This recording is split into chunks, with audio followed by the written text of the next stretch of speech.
Hello everyone, welcome back to the FPL Wire. This is Pras and this is my team selection video for Game Week 37. Just 2 weeks left and some of us have had enough of football, of FPL, and some of us are so close to either a mini league rival or close to a finish where you're happy with, and it's nearly there. So we'll focus this week on, as usual, my team, but I want to basically talk a little bit about the dynamics of chasing, or if you're protecting, what does that mean in terms of transfers? And so let's get right into it. As usual, I'll start with my week. My week wasn't great, right? 53 wasn't great. I've seen points in the 70s. I mean, a lot of them in the 60s. It was a red arrow, but you know what? Like, I didn't feel a lot like there was a lot that went against me. So it was just one of those things, right? I mean, the moment it was known that Marmoush is not playing, Marmoush to Visa was just the move, right? I mean, I don't think there was anything to overthink it. I mean, Chris Wood could have been the move, but I talked about it in my team selection. I didn't like Chris Wood beyond this week. So now I'm happy this week to have Visa for the next 2 weeks rather than Chris Wood. So happy with that decision. I think, it also opens up a pathway for me to do Mateta to Watkins, which is no secret, right? That's the move that I'm contemplating this week, subject to press conferences tomorrow. And so, I was backing against Nottingham Forest defense this week. Livramento got a clean sheet, so happy with that. Got a bonus.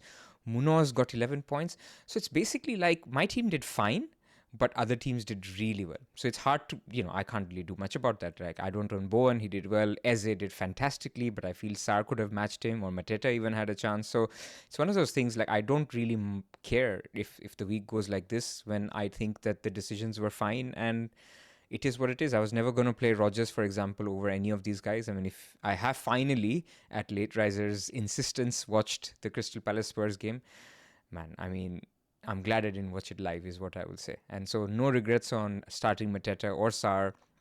So 3.7k, I mean, I've been sitting here for 3 months now, between 3 to 6k. I'm still happy with the rank, so there's no issues. But I'm 30 points off 1k now. So it looks difficult, like, unless Ollie Watkins decides to score a hat-trick, which is possible.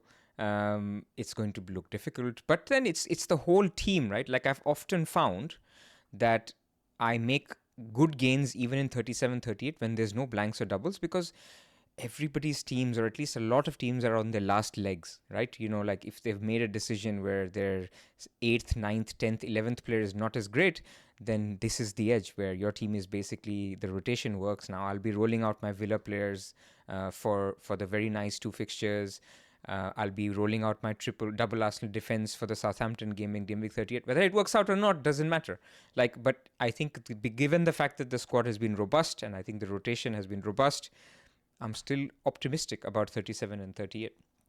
So, in fact, I have lots of stories about, the season end. Like this particular rank last year, Game Week, where I finished 21k, actually was like 50k. And basically my goal was I need to finish in the top 50k. I have this record. I've been in the top 50k forever. So I got Eze. I saw everybody going Havertz, and I was like, let's get Eze. Eze scores a 17-pointer, I end up 21k. So I'm not saying that was some kind of a genius move. It just worked out, because when you're trying to go different, if it works out, it's beautiful. Like, another example is this one. 2021, this is basically the season where everybody was captaining Salah in the last game week. They were home to some very easy team. And I was 19k.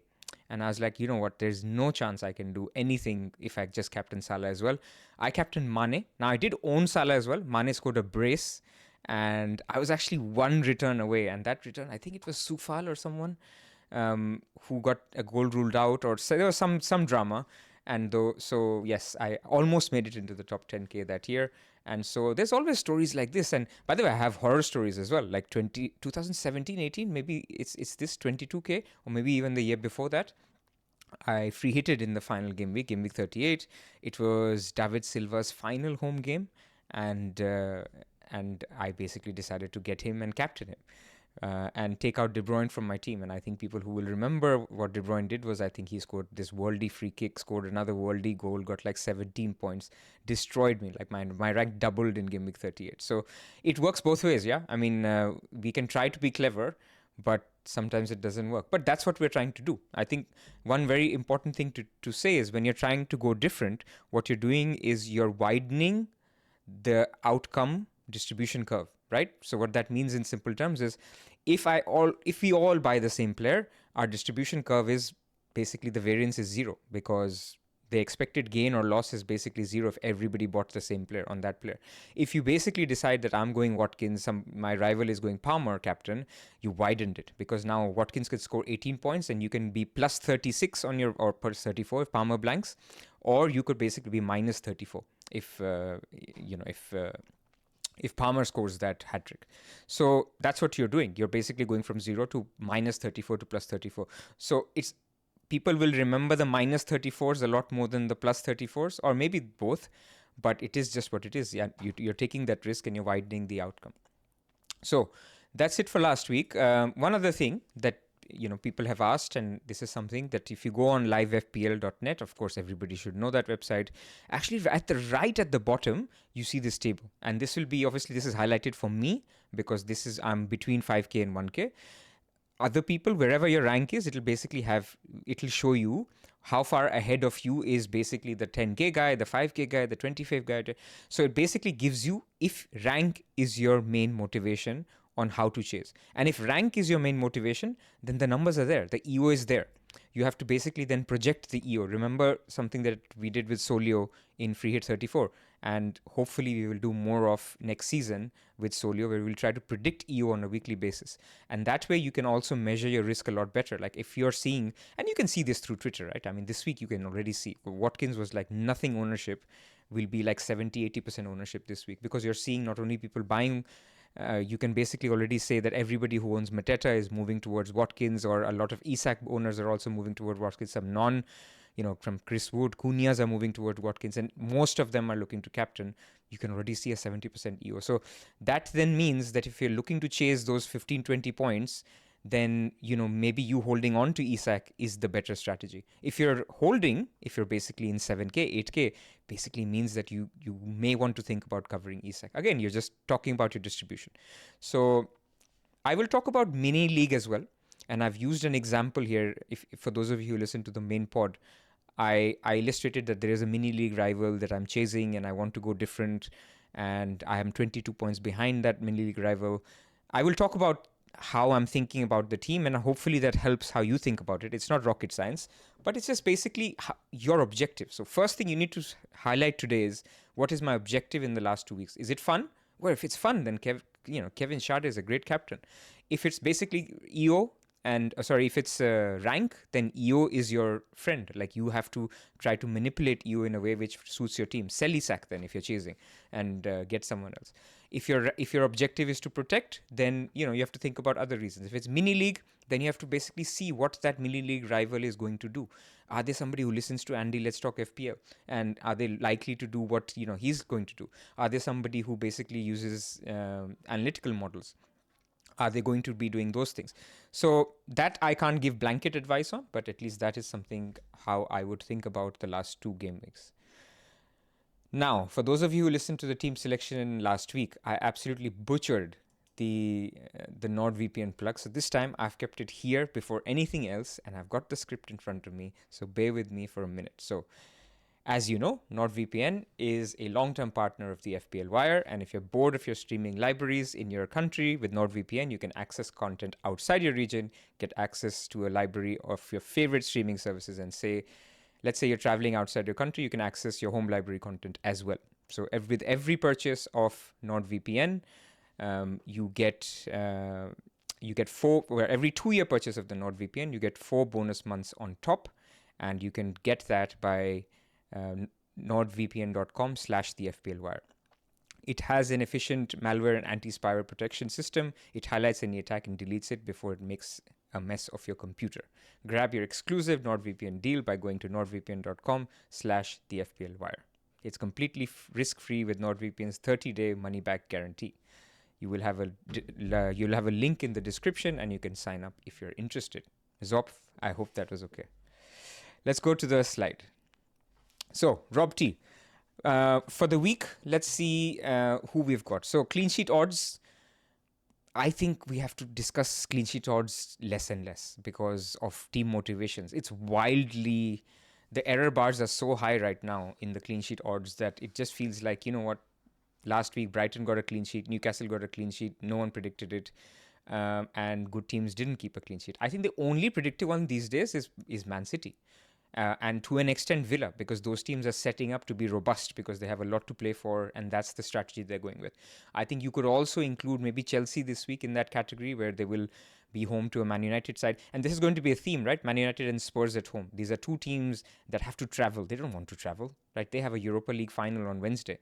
Do they want to travel on a Friday? Yeah, they will, of course, but they don't want to. So how much of it, how much will they put out in terms of first team, how much of motivation, how many minutes will they get? Like, a lot of people are saying Man United and Spurs will put out reasonably strong teams, and I think Amorim even said that his lineup will have no bearing on the Europa League. Now, of course, that is a little BS, but it just shows you, will they make that 10th sprint? Will they make that sprint once they're a little bit tired, or if they're, if they're feeling like, they want to be subbed off and they don't want to get fatigued over 60 minutes, will they do that? So it's a little bit about that. And when you make that small difference, it shows, because this is the Premier League.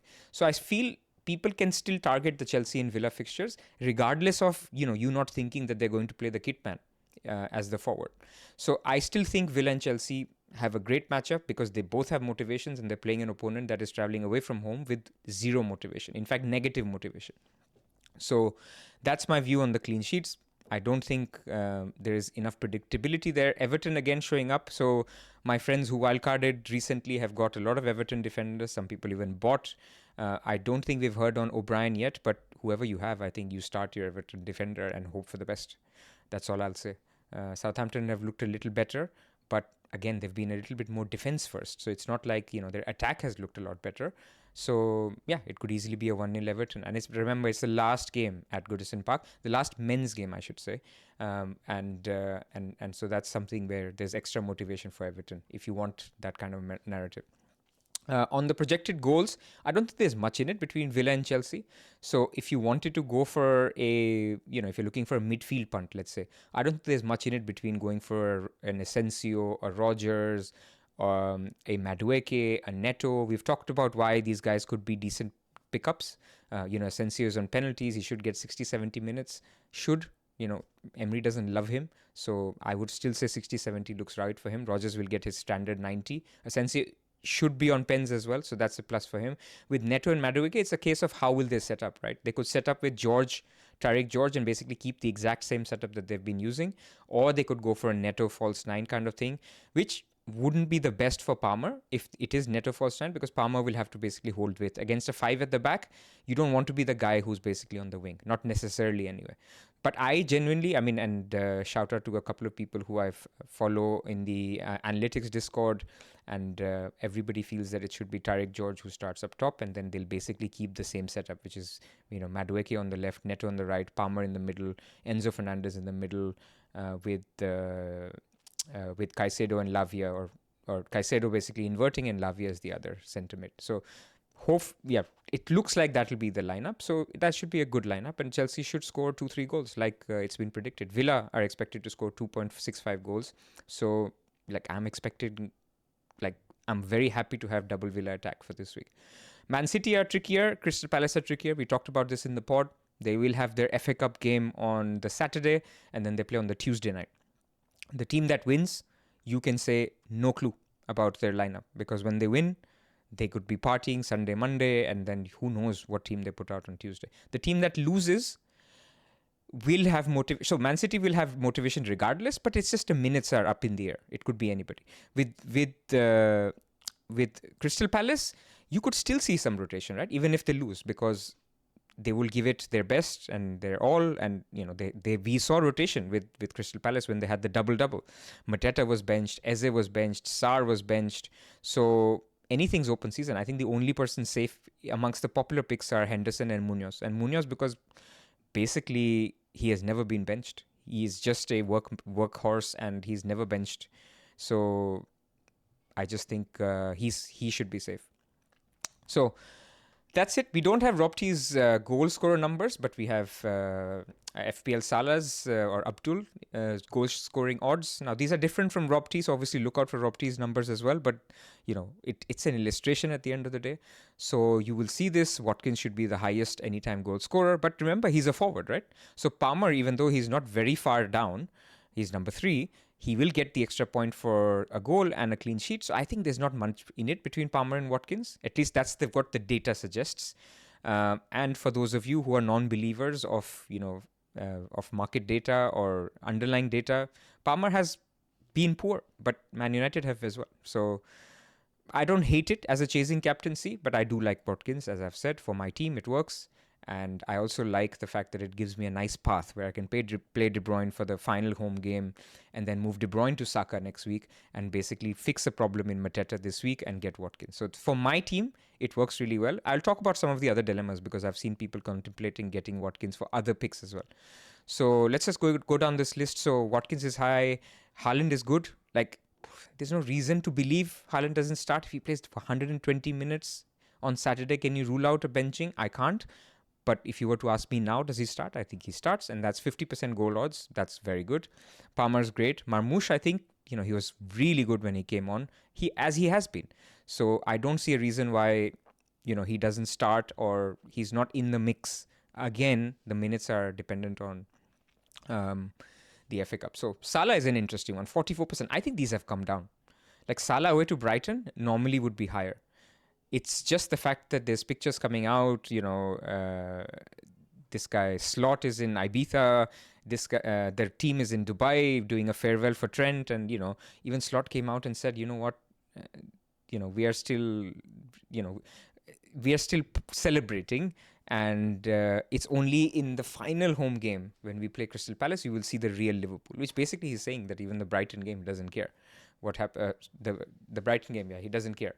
So doesn't mean that they don't do anything, right? If Salah starts, he can still do well. It's basically like a Gameweek 38 fixture where there's nothing on the line.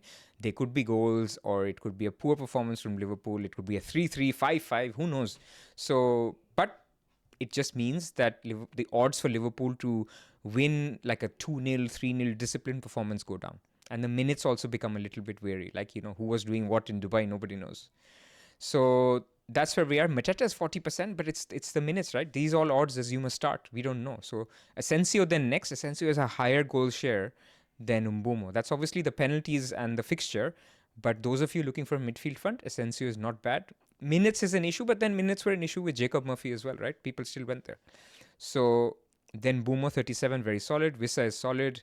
Then who is interesting? Rodgers is very interesting. Rodgers' goal scoring odds are almost the same as Wissa and Mbeumo. So people who hate Rodgers, people who've had a bad history with Rodgers, people who've benched him and he scores points and you play him and he doesn't, irrelevant. It's a good fixture. Play him. He's going to play 90 minutes against a team that's not going to care. And then Vardy, his final game for Leicester, not just the final home game, but the final game, it's been confirmed. So he's not going to play Game Week 38. He will play Game Week 37. And I back him to score his 200th goal. He's been a legend of FPL, and he's a legend of the Premier League. So good luck to him. I'm rooting for him to score his 200th goal. Chris Wood is fine then. And then even Isak. His goal scoring odds are the same as Cunha or very similar to Chris Wood. I have switched, as you will see from the pod. I was starting Sar before and I was benching Isak. I was like, you know what are you doing? Isak is an incredible player. He may not be in form, but there's a thing where he knows Arsenal are in for him. It's the end of season. He's a class player. How can you bench him? So I'm going to play Isak.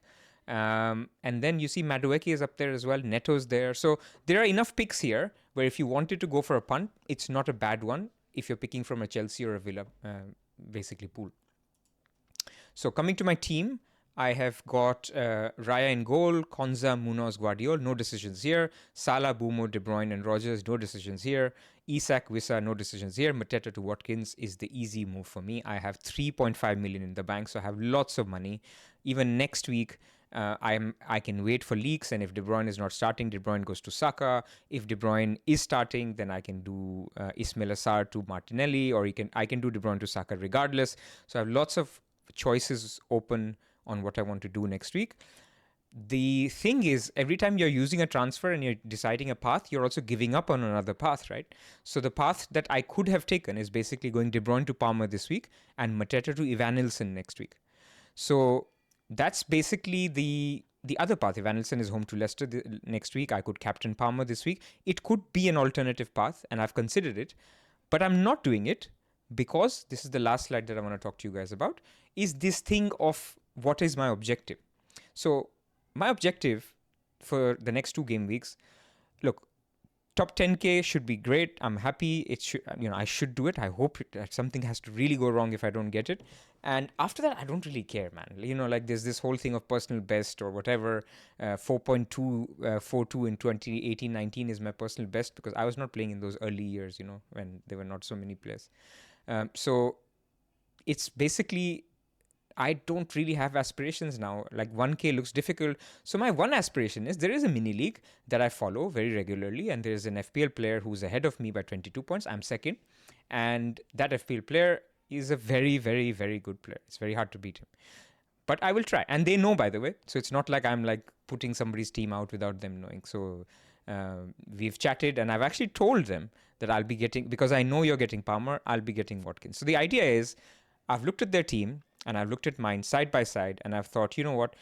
He has Pope, I have Livramento. Neither of us are going to play them this week. Both of us are going to play them next week together. So they cancel each other out. I think between Munoz and Henderson, also they sort of cancel each other out. I'll be playing Munoz this week. He'll be playing Henderson. But I've not cancelled it in a red because Munoz does have some upside. We both have Sarr. We both have Guardiola. He has Ruben Diaz, and I have Konza. So if you look at the clean sheet odds for this week, the Villa clean sheet odds are exactly the same as Man City. So I'm happy with that. I can take him on with the second Man City defender with Konza. And Konza's actually kept up with Ruben Diaz to a large extent. We both have Rodgers, so I don't have any Villa attack advantage over him. And he will do Eze to Palmer. So you can see here, down there. By the way, I'm not counting Boomer and Salah. Of course, everybody has Boomer and Salah. So he's going to do Eze to Palmer captain. And so basically, I'm not going to do De Bruyne to Palmer captain because that would be basically, I would be cutting off any chance to catch this rival. So the idea is I'm doing Mateta to Watkins captain, and I'm going to avoid Evanilson altogether because next week, like I said, I think he's going to keep Palmer and he's going to get a second. I think maybe he does Palmer to Saka. That's possible. But then I'll also do De Bruyne to Saka. I will see how it develops and how much I catch up this week or not, right? I mean, Palmer could score a brace and Watkins blanks and then this is over. And then that's not my objective going into Game Week 38 anymore. That's also possible. But at this moment, over the next 2 weeks, basically the 3 people I've identified as my differentials would be Watkins versus Palmer, it would be De Bruyne versus Evanilson, and it would be Konza versus Ruben Diaz. So I'm happy with that and say, you know what, I'm going to chance it. And I'm going to say that's how I will make up my 22 points. So I just thought I'll share this. This is no rocket science, like I said, but you have to identify your objective of what you want to achieve in the next 2 weeks. And if yours is a rank, then bring up the EO. Bring up the EO of all these players and really say, which player can I really take on? Which player can I really say that I want to go against the effective ownership? So I'll finish off with my team. So basically everything is clear. The only 2 decisions I had were Isak versus Sarr. So like I said, I think I'm set on starting Isak. With Sarr, there's a lot of uncertainty. There's a cameo risk if he doesn't start. Isak's going to start. Like I know there was some mention of some operation that he's going to have or surgery he's going to have after the season. He's going to start this unless Eddie Howe says something differently tomorrow. But I would expect him to start. And then between Areola and Raya, again, man, this is an important one that I should highlight. Am I blindly following market odds? No. But it just helps my process. It helps me to process decisions when I say, you know what, Arsenal is 29% clean sheet odds and West Ham is 25%. If this was Wan-Bissaka versus Kiwior, I would think differently and I would probably play Wan-Bissaka because of his attacking threat. For goalkeepers, I'm not that fussed. Like I'm okay. Like I also feel like people who started Areola over Raya this week are definitely going to do the same thing. So I'll keep making the same decision and I won't change my decision-making process. If I feel Raya has the higher clean sheet odds, I will go by that. It's the path of least regret. When these peripheral benching decisions, I don't give it much more time. I've outsourced 4% clean sheet odds probability in how these move to market odds, and I'll go by that. And if it doesn't work, I'll just say, you know what, that's what I use. That's my process. So if you have a different process, use yours. But that's how I do it. And I want to be open on my team selections videos about that. All right, that's it from me. There is one more to come next week, and then we're done for the season. But thank you for your support. If you like it, please like the video. And if you're new, then please subscribe to the channel. We'd really appreciate it. Thank you very much.